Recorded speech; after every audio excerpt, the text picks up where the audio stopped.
My father could have been a great comedian, but he didn't believe that that was possible for him. And so he made a conservative choice. Instead, he got a safe job as an accountant. And when I was 12 years old, he was let go from that safe job. And our family had to do whatever we could to survive. I learned many great lessons from my father, not the least of which was that you can fail at what you don't want. So you might as well take a chance on doing what you love. It's not the only thing he taught me, though. I watched the effect of my father's love and humor and how it altered the world around me. And I thought, that's something to do. That's something worth my time. It wasn't long before I started acting up. People would come over to the house and they'd be greeted by a 7-year-old throwing himself down a large flight of stairs. They would say, "What happened?" And I would say, "I don't know. Let's check the replay." I'd go back to the top of the stairs and come back down in slow motion.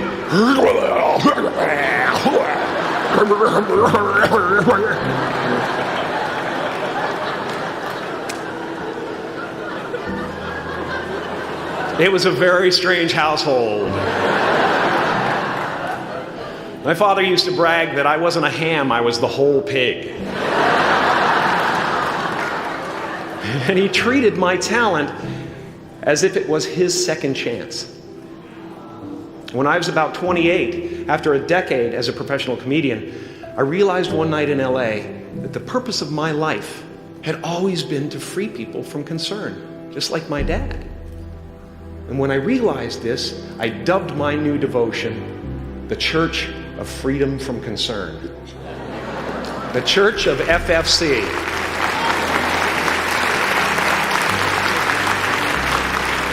And I dedicated myself to that ministry. What's yours? How will you serve the world? What do they need that your talent can provide? That's all you have to figure out. As someone who's done what you're about to go and do, I can tell you from experience, the effect you have on others is the most valuable currency there is. Because everything you gain in life will rot and fall apart, and all that will be left of you is what was in your heart. My choosing to free people from concern got me to the top of a mountain. Look where I am. Look what I get to do. Everywhere I go. I'm going to get emotional because when I tap into this, it really is extraordinary to me. I did something that made people present their best selves to me wherever I go. I've often said that I wished people could realize all their dreams and wealth and fame, and so that they could see that it's not where you're going to find your sense of completion. Like many of you, I was concerned about going out into the world and doing something bigger than myself, until someone smarter than myself made me realize that there is nothing bigger than myself. Because life doesn't happen to you, it happens for you. How do I know this? I don't, but I'm making sound, and that's the important thing. That's what I'm here to do. Sometimes I think that's the only thing that's important, really, It's just letting each other know we're here, reminding each other that we're part of a larger self. Your job is not to figure out how it's going to happen for you, but to open the door in your head, and when the door opens in real life, just walk through it. And don't worry if you miss your cue, because there's always doors opening. They keep opening.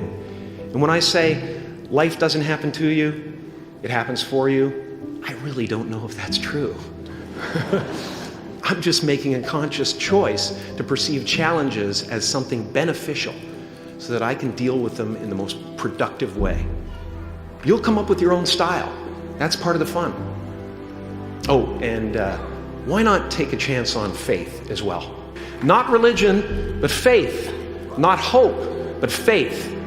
I don't believe in hope. Hope is a beggar. Hope walks through the fire, and faith leaps over it.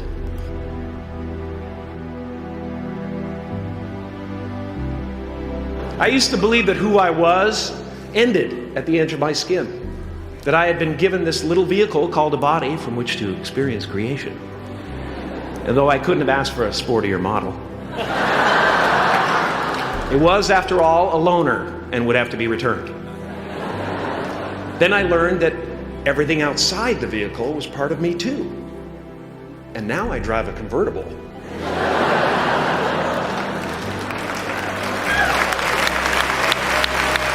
Yeah, man. Top down, wind in my hair. Woo! I am elated and truly excited to be present and fully connected to you at this important moment in your journey. I hope you're ready to open the roof and take it all in. You are the vanguard of knowledge and consciousness, a new wave in a vast ocean of possibilities. On the other side of that door, there's a world starving for new ideas, new leadership. I've been out there for 30 years. She's a wildcat. Oh, she'll rub up against your leg and purr until you pick her up and start petting her, and then out of nowhere, she'll swat you in the face. It can be rough out there, but that's okay, because there's soft serve ice cream with sprinkles. I guess that's what I'm really trying to say here today. Sometimes it's okay to eat your feelings. Now, fear is going to be a player in your life, but you get to decide how much. You can spend your whole life imagining ghosts, worrying about the pathway to the future, but all there will ever be is what's happening here, and the decisions we make in this moment, which are based in either love or fear. So many of us choose our path out of fear disguised as practicality. What we really want seems impossibly out of reach and ridiculous to expect, so we never dare to ask the universe for it. I'm saying I'm the proof that you can ask the universe for it. Please.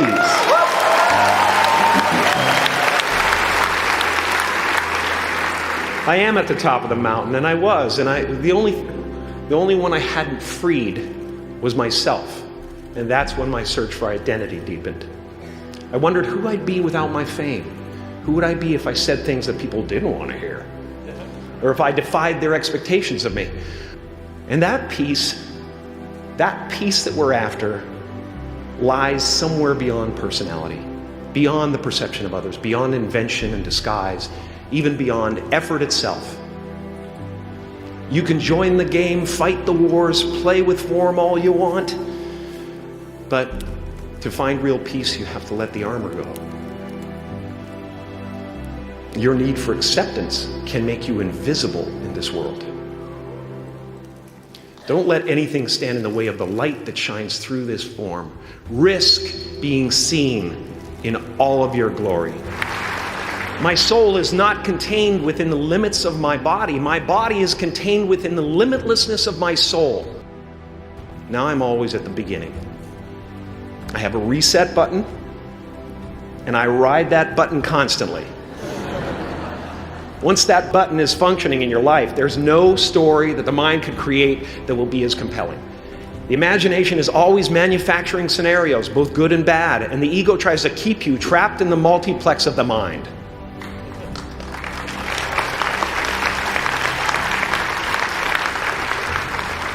Our eyes are not viewers, they're also projectors that are running a second story over the picture that we see in front of us all the time. Fear is writing that script, and the working title is, I'll Never Be Enough. I had a substitute teacher from Ireland in the 2nd grade that told my class during morning prayer that when she wants something, anything at all, she prays for it and promises something in return, and she always gets what she wants. Well, I'm sitting at the back of the classroom, thinking, wow, my family can't afford a bike, So I went home and I prayed for one. And I promised I would recite the rosary every night in exchange. Broke that promise. But 2 weeks later, I got home from school to find a brand new Mustang bike with a banana seat and Easy Rider handlebars. Yeah. From fool to cool. My family informed me that I had won the bike in a raffle that a friend of mine had entered my name in without my knowledge whatsoever. So that type of thing has been happening to me ever since. And as far as I can tell, it's just about letting the universe know what you want, and working toward it while letting go of how it comes to pass. No matter what you gain, ego will not let you rest. It will tell you that you cannot stop until you've left an indelible mark on the earth, until you've achieved immortality. How tricky is this ego that it would tempt us with the promise of something we already possess? Relax and dream up a good life.